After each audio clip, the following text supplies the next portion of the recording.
I've worked this bar for 5 years. I've served senators, athletes, people who used to sit at my dinner table back when I had a dinner table worth sitting at. Last Tuesday, I served a man who had my birthmark on his wrist and the same name I carved onto a headstone 30 years ago. My name is Leonard Whitfield. I'm 58 years old. The Harrington Grand Hotel is one of the finest hotels in the city. Marble floors, 22-foot ceilings, custom light fixtures that cost more per piece than most people's cars. I know exactly what everything in this lobby cost because I designed it. Whitfield Design Group won the commission in 2001 and I spent 14 months on that project. Now I stand behind the bar I specified.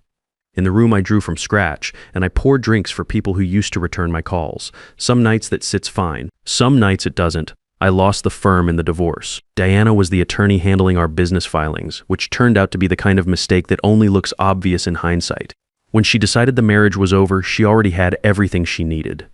2 years of proceedings later, she walked away with the company, the house, and a settlement that left me starting over at 53. I took the bartending job because Gerald Norris, my bar manager, had worked for me back when I had people working for me. He offered. I needed something. That's the whole story.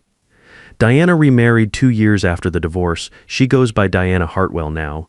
Last I heard, she was being considered for a seat on the state bar ethics board, which is the kind of thing that can keep a man up at night if he lets it. I don't let it, or I try not to. The Tuesday that changed everything started like every other. I came in at 400, restocked the top shelf, went over the reservation list with Gerald. One name stood out: Hargrove, penthouse suite, VIP dining, single guest. Gerald told me the man rarely came down to the bar, but when he did, he wanted quiet and good service. Clifford Hargrove, tech CEO, early 30s. I'd seen the name in business news but didn't know much about him. That was fine. I don't need to know a man's net worth to make him a decent drink. He came down at 8:15. Tall, dark hair, moved like someone who had been the most competent person in every room he'd ever walked into. He took the corner stool, the one with a view of both the entrance and the room, and picked up the menu without sitting all the way back in the chair. Alert, watchful. I noticed that. What do you recommend? He asked. Old-fashioned if you want something proven. Bartender's choice if you want something better. He set the menu down. Bartender's choice. I started mixing. He pulled out his phone and started reading, and his right hand came down flat on the bar, and his fingers started tapping. 4 beats, pause. 2 beats. My hands went still. That is my pattern. I have done that exact thing my whole life on desks, on steering wheels, on the edge of drafting tables. My ex-wife told me 100 times it drove her crazy. It's not a rhythm from any song, it's just something my hands do when my mind is working. I told myself it was a coincidence. I kept mixing. Then he reached for the glass I slid across the bar, and his sleeve pulled back 2 inches, and I saw it. Crescent moon. Right wrist. Small, clean-edged, unmistakable. I have the exact same mark in the exact same place. I have had it my whole life, and the baby boy I held in a hospital room on April 14th, 1995, had one too. I saw it clearly in the 2 hours I held him before a doctor came in and told me his lungs had given out. The glass was in my hand, and I set it down on the bar without dropping it, which took more effort than I want to admit. Enjoy, I said. He nodded and went back to his phone. I walked to the far end of the bar and stood there for a moment with my back to the room. 30 years is a long time to carry something. You think you've made your peace with it. You go to the cemetery twice a year. You put the shoebox in the back of the closet and you don't open it more than once every few years. You build a life around the absence of the thing you lost, and eventually the absence just becomes part of the shape of your life. And then a stranger sits down at your bar and taps his fingers in your rhythm and shows you a mark on his wrist that no one else in this world is supposed to have. I went home that night and I did not sleep. The shoebox was exactly where I left it. Back of the closet shelf, behind a jacket I hadn't worn in 3 years. I sat at the kitchen table at 2 in the morning and went through everything in it. Hospital bracelet. A photograph, grainy and small, taken by a nurse who had the decency to ask the paperwork from the cemetery. A card from the funeral home that I had never thrown away and never understood why I kept. In the photograph, you could see the birthmark clearly, right wrist. Crescent moon. The baby was so small that the mark took up a significant portion of his wrist, but it was there and it was exact. I put the photograph on the table and looked at it for a long time. Then I opened my laptop and searched for Clifford Hargrove. He was 30 years old. Born April 14th, 1995, founded his first company at 24, sold it at 27, used the money to build a larger one. He gave almost no interviews. The few photographs I found showed him at industry events, always in the background, never at the center. One article from 3 years ago mentioned in passing that he had been adopted as an infant and raised in Connecticut. Adopted as an infant. I sat there until the sky started going gray outside the window. Then I showered, put on my uniform, and went to work. Clifford Hargrove was still checked in. His reservation ran 2 more nights. I switched shifts with Gerald, so I was working the VIP section both evenings. The second night, he came back to the same stool at the same time. We talked more. He asked about the lobby, said he had looked it up the year before when he was considering renting the penthouse for a longer stay. He told me the architectural firm on the original commission was listed as Whitfield Design Group. That's mine, I said. Was mine. He looked at me directly for the first time all evening. What happened to it? Divorce, I said. My ex-wife handled our business filings. When things went bad, she had more leverage than I did. I lost the firm in the settlement. That's a significant loss. It was. He was quiet for a moment, turning his glass slowly on the bar. What was her name? Diana Whitfield. She goes by Hartwell now. Something changed in his face. Not much, but I've been watching people across a bar for 5 years. And I know the difference between a man hearing a new name and a man hearing a name he already knows. I've come across that name recently, he said carefully. She's being considered for the State Bar Ethics Board. That's what I've heard. He didn't say anything else on the subject. We talked about the hotel, about the city, about architecture. He was sharp and easy to talk to, and at no point did he seem like a man who was carrying the same weight I was carrying. But when he left, he paused at the end of the bar and said, "I'd like to talk with you more, not here, somewhere quieter." He left his card. I had already decided I was going to give him mine. We met 2 days later at a diner close to the hotel, corner booth, mid-morning, almost empty. He was already there when I arrived, coffee in front of him, both hands on the table. He told me straight. He had been adopted at birth. His parents, Stuart and Patricia Hargrove, had told him when he was 16. They were honest with him. The adoption had been private, arranged through a physician rather than an agency, and the paperwork was not standard. His biological mother was listed as deceased. No biological father was named anywhere in the file. The physician who arranged it was listed as Dr. Patricia Owens. I didn't recognize that name, but Clifford had done his research. Dr. Patricia Owens had worked at University Medical Center in 1995 as a neonatal specialist. Her primary collaborator at the time was a colleague named Dr. Frances Holloway. Frances Holloway had been our doctor. Diana had insisted on her specifically. She had said Holloway came highly recommended by a colleague. I put my coffee cup down. Holloway told me my son died. I said, she came into the room herself. She said his lungs hadn't developed enough, that it happened sometimes with premature births. How premature? Clifford asked. 14 weeks early, April 14th. He weighed just under 4 pounds. Clifford looked at his own hands on the table. I was born 14 weeks premature, April 14th, 1995. I weighed 3 pounds, 13 ounces, according to the medical record my parents kept. He paused. I was healthy, no complications. Neither of us said anything for a while.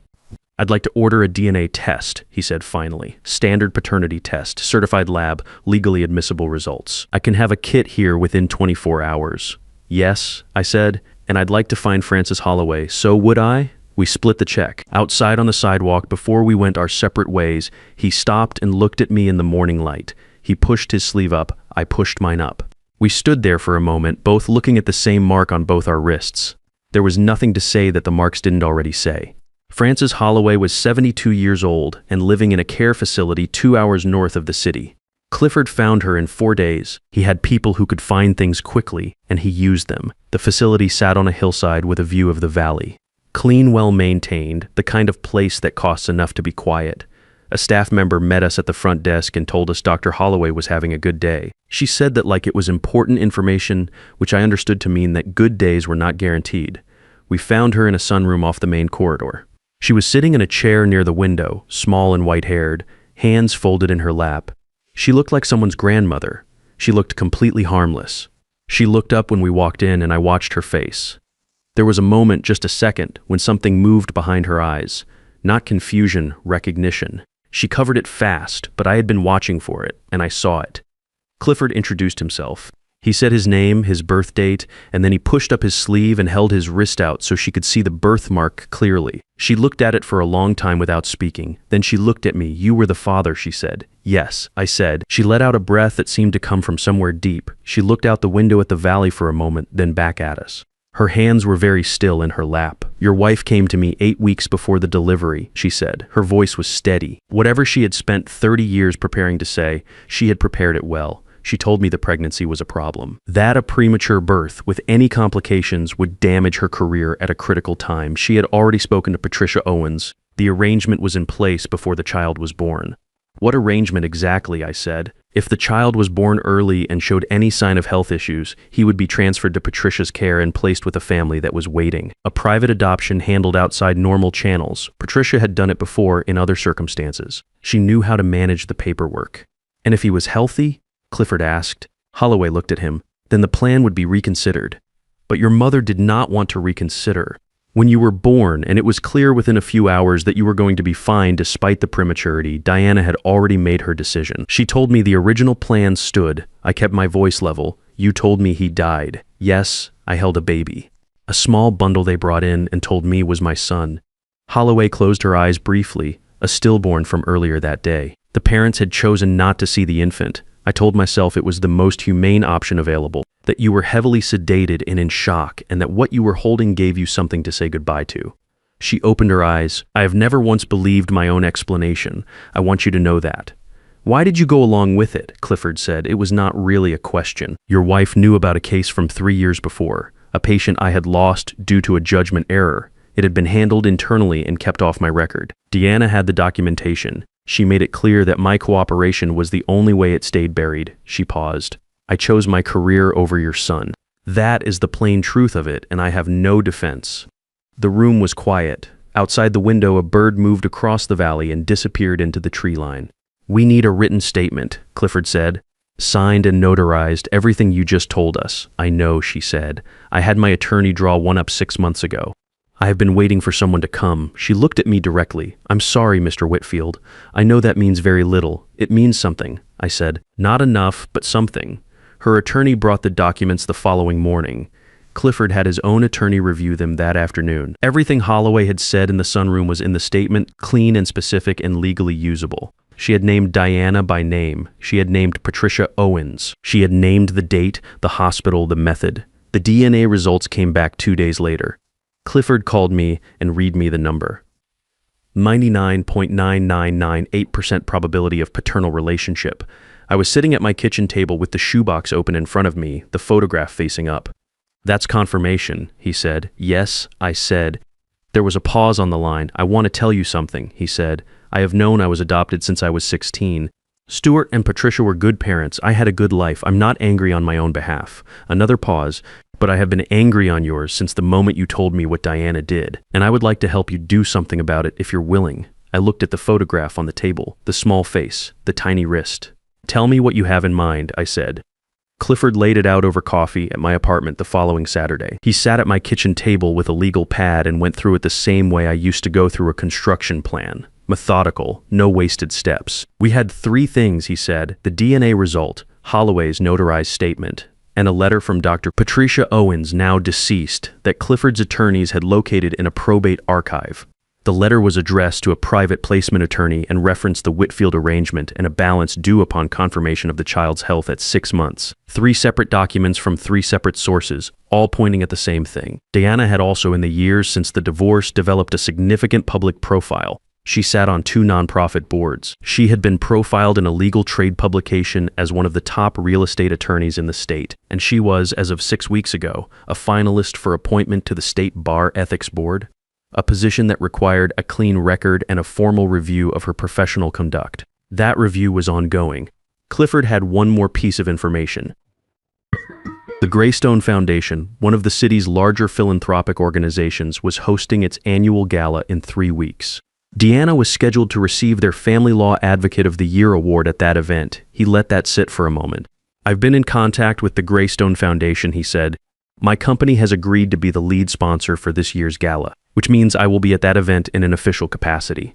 I understood what he was saying. You want to confront her there. I want to give her the option to handle this privately before it becomes a matter of public record. The gala is the right place because she cannot simply refuse to meet with me. I am the lead sponsor. She will have no reasonable way to avoid a brief conversation. And if she refuses to cooperate, then Monday morning, everything we have goes to the State Bar Disciplinary Committee and to 2 journalists who cover the legal community and who I have already spoken to off the record. He looked at me steadily. I'm not interested in destroying her publicly if she is willing to be accountable privately. But I am also not going to let her collect a family law award while this evidence sits in a folder. I thought about it. The version of me from 5 years ago, the one who sat in a conference room and watched Diana's attorneys dismantle everything I had built, would have wanted something louder, something public and immediate. But that version of me had also lost, and I was 58 years old, and I had learned some things since then. "What do you want from her?" I asked. A signed, notarized confession, full acknowledgement of what was done and her role in it. Withdrawal from the ethics board nomination, and the return of your ownership stake in Whitfield Design Group. She'll say it's extortion. Her attorney will say that. She will know it isn't. Extortion is demanding something you're not entitled to. You're entitled to every single thing on that list. The gala was on a Thursday evening. I wore a suit I had not worn since before the divorce. It still fit, which felt like a small victory. Clifford met me at the entrance. He looked exactly like what he was, the most important person in the room, which was useful. No one questioned why I was with him. Deanna was already inside when we arrived. I spotted her near the reception area, working the room the way she always had, moving from one conversation to the next with that particular ease she had, the kind that looks natural but is completely calculated. She was wearing a dark green dress and her hair was the same as I remembered, and she looked successful and comfortable and entirely at peace with herself. Then she saw me. She covered it in less than a second. That had always been one of her genuine skills. She finished her sentence to whoever she was talking to, excused herself, and crossed the room toward us, with a smile that did not reach her eyes. "Leonard," she said. "This is unexpected." "Diana," I said. She looked at Clifford. She knew who he was. I could see her running the calculation, trying to figure out how long we had known each other and how much damage had already been done. "There's a private room off the east corridor," Clifford said. "I've reserved it for the next 30 minutes. I'd like to show you some documents before the program begins." "I don't think this is the appropriate venue for whatever this is," she said. Her voice was calm and professional. "You're receiving an award tonight for your advocacy on behalf of families," Clifford said. "The documents are relevant to that topic. I think you'll want to see them before anyone else does." A long pause. 30 minutes, she said. The room was small, just a table and 4 chairs. Clifford laid the documents out in a row. DNA results. Holloway's statement. The Owens letter. He gave her time to read each one. I sat across the table and watched her face as she went through them. She was good. She kept her expression mostly neutral, but by the 3rd document, her hands had gone very still on the table. "These are serious allegations," she said finally. "They are serious facts," Clifford said. Deanna set the documents down and looked at the table for a long moment. Then she looked up at me. "I did what I thought was necessary," she said. "You were building a company, I was building a career. A premature baby with potential complications was going to change everything. That was not your decision to make," I said. "He was my son. You would have resented it. The late nights, the medical bills, the uncertainty. You would have blamed me eventually. You don't get to tell me what I would have felt." She looked away. Clifford slid a single page across the table. "These are our terms, a signed, notarized confession, acknowledging the full sequence of events and your role in them. Withdrawal from the Ethics Board nomination, submitted in writing by end of business Friday, and the return of Leonard's ownership stake in Whitfield Design Group, the percentage transferred during the divorce settlement." Diana's jaw tightened. "This is coercion. Your attorney is welcome to review the documents and advise you otherwise," Clifford said. "You have 48 hours. She took the terms page and left the room without another word. The gala continued outside in the main hall. We could hear the program starting, someone at a podium welcoming the guests. Her attorney contacted Clifford's office the next morning. By afternoon, we had a formal response. Diana intended to challenge the validity of the Holloway statement and file a harassment complaint against both of us. I had expected something like this. Clifford had too. His legal team filed the DNA results with the civil court the same afternoon, initiating a formal paternity proceeding. Once it was in the court system, it was public record. Diana's attorney called back within 2 hours. The tone had changed considerably. She signed everything on Friday morning. The confession was 4 pages, specific and unambiguous. The Ethics Board nomination was withdrawn that afternoon, citing personal circumstances. The paperwork transferring my ownership stake back to me arrived the following week. I did not feel what I expected to feel when I held those documents. I had imagined satisfaction, maybe, some sense of the ledger being balanced. What I actually felt was tired and quiet, and something that was not quite relief but was close to it. Clifford called that evening. "It's done," he said. "I know, how are you?" I thought about it. "I'm all right, how are you?" A pause. "I keep thinking about something." I've known I was adopted since I was 16. Stuart and Patricia told me straight and answered every question I had. I never felt cheated by them, but I also spent 14 years knowing there was a piece of the story they couldn't give me because they didn't have it. He paused again. I have it now, yeah, I said. You do. We drove to the cemetery on a Saturday in October. The maple above the headstone had gone completely red. The kind of red that looks almost unreal. Clifford stood with his hands in his coat pockets and read the stone. Nathan Gerald Whitfield, April 14th, 1995. What do we do with it, he asked. Leave it, I said. That stone is not really for a death, it's for the start of a lie. Marking where the lie began seems right to me. He thought about that. Then he crouched down and placed a small stone on top of the grave, something he said his adoptive family had done at every cemetery visit he could remember. A way of saying, I was here. I have not forgotten you. We stood there a while without talking. The wind moved through the maple and a few leaves came down, and that was the only sound. 6 months later, we broke ground on the Whitfield Center for Family Justice. It is a resource and legal aid facility for families separated through deception or legal fraud. The building design is mine, the funding is Clifford's. We named it after my family, not hers. On the morning of the groundbreaking, I stood on the empty lot with a set of drawings under my arm and Clifford standing next to me, and I thought about the lobby at the Harrington Grand. The room I designed and then ended up working in as a bartender. I used to think that was the cruelest part of what happened to me. Standing in my own work like a stranger, I don't think that anymore. That lobby was still mine regardless of who was paying me to stand in it.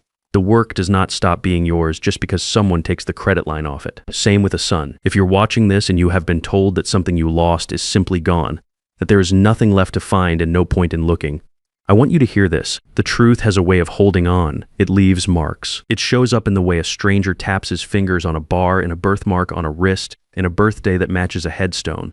30 years is a long time, but it was not long enough to bury what was real. Do not let anyone tell you the story is over. Sometimes you just have not reached the part where the truth comes back around.